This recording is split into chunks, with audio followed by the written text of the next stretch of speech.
Foiled vinam pipafo, cracarifo. I hope I said that right. A fine reminder, is it not? Enjoy the wine today. Tomorrow there might be none.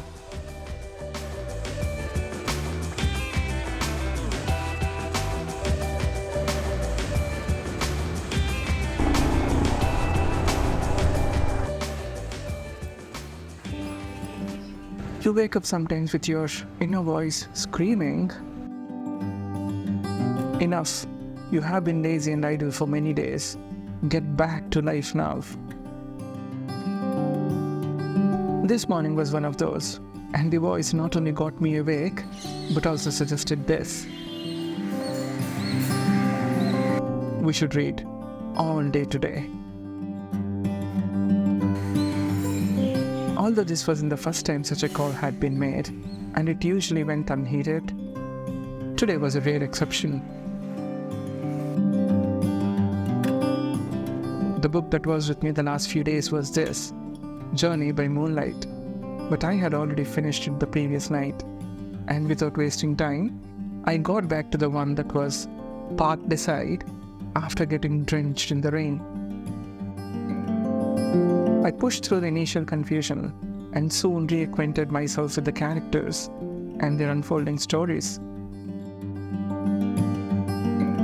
I was sitting by the window, reading peacefully, when I was notified of a meeting in 10 minutes.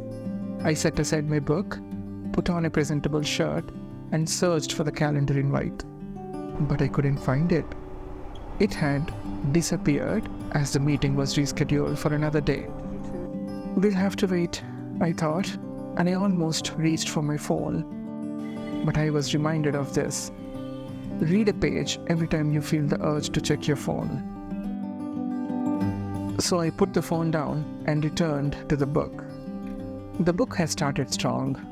Unlike my previous two Hemingway reads, this one had a clear narrative.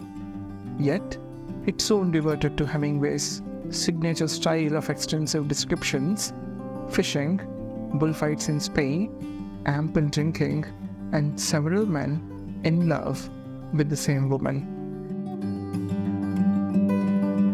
Despite what I just described, I did not dislike the book. Hemingway remains a mystery to me. His writing has a way of captivating me, even as it defies conventional storing norms. And I was soon sweating, thanks to the cloudy yet humid weather and the full-sleeve shirt. But I kept going. The last few pages are like the first few spoons of a delicious dish, served for a starving soul. You want to race through them to the end.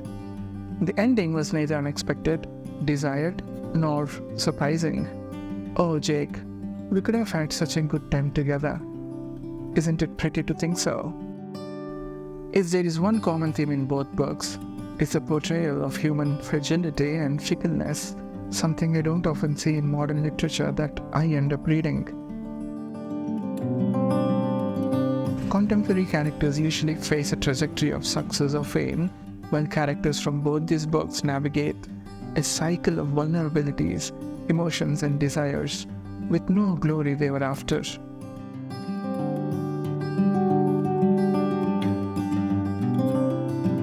During this reading marathon, I also had lunch, but found myself still hungry. The rain meanwhile kept going, and the occasional breeze brought with it the tantalizing aromas from some neighbor's kitchen, which was more than a slight distraction. But my reading did not end with "The sun also rises." Without hesitation, I picked up my next Hemingway novel, which began with a dramatic scene.